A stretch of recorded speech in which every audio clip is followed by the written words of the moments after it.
ଭାଉଜକୁ ଦେଖା କରିବା ପାଇଁ ଆସିଛନ୍ତି ଛୋଟ ଛୋଟ ଦିଟା ଛୁଆ ମାନେ।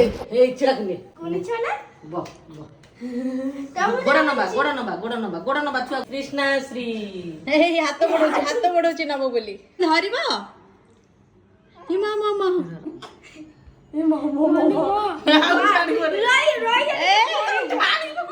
ଛୁଆ ଇଏ ଗୋଟେ ଛୁଆ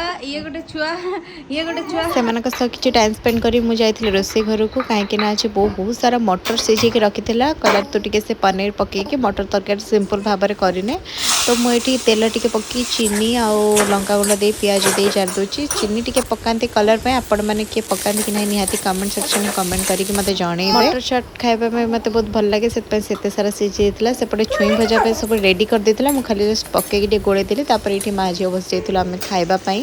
ମଟର ତରକାରୀ, ଲାଉ ତରକାରୀ, ତାପରେ ବାଡ଼ିଆ ଶାଗ, ଏଇଟା ଆକ୍ଚୁଆଲି ବାଡ଼ିରେ ହିଁ ହେଇଥିଲା। ସେ ପଖାଳ ଖାଇଲା, ମୁଁ ଗରମ ଭାତ ହିଁ ଖାଇଲି। ଦୀର୍ଘ 18 ଦିନ ରହିବା ପରେ ମୁଁ ଫାଇନାଲି ମୋ ଶାଶୁଘରେ ଆସି ପହଞ୍ଚି ଯାଇଛି। ଆକ୍ଚୁଆଲି ସତ କଥା କି ଗୋଟେ କହିଥିଲେ କି ଝିଅମାନଙ୍କର କିଛି ସ୍ଥାୟିତ୍ୱ ବୋଲି ନାହିଁ, ନା ବାପଘର ନା ଶାଶୁଘର, ଦୁହିତା ଦୁଇ କୂଳକୁ ହିତା। ବାପଘର ଆସିଲା ପରେ ଯେହେତୁ ଶାଶୁଘରେ କିଛି ଖାଇବା କଥା ନୁହେଁ, ସେଥିପାଇଁ ମୋ ସ୍ୱାମୀ ମୋ ପାଇଁ ବାହାରୁ ସ୍ୟାଣ୍ଡୱିଚ୍ ଆଉ ମଟର ଚାଟ୍ ମଗେଇଥିଲେ। ବହୁତ ଭଲ ଥିଲା ଆକ୍ଚୁଆଲି ଖାଇବା। ତ ମୁଁ ଏଠି ଖାଇବା କମ୍ପ୍ଲିଟ୍ କରିନେଇଥିଲି। ତାପରେ ବୋଉ ସହିତ ଟିକେ ଭିଡ଼ିଓ କଲିଂରେ କଥା ହେଇଥିଲି। ବୋଉ ଝିଅକୁ ଦେଖିବ ବୋଲି ମନ ଦୁଃଖ କରୁଥିଲା। ସେମାନଙ୍କ ଘରେ ଛୁଆ ଥିଲେ ଏସି ଲାଗୁନି, ବାକି ଆମର ଦେଖନ୍ତୁ ଶୋଇବେନି ମୋ ମା, ଗରମ କରୁଛି ମୋ ମାଙ୍କୁ। ଫ୍ୟାନ୍ରେ ଶୋଇବେ, ଏସିରେ ଶୋଇବେ, ନହେଲେ ଶୋଇବେନି। କାନ୍ଦିକି ଫତେଇ ପକାଉଛନ୍ତି। ହଁ ବହୁତ ବଦମାଛ, ଇଏ ବହୁତ ବଦମାଛ।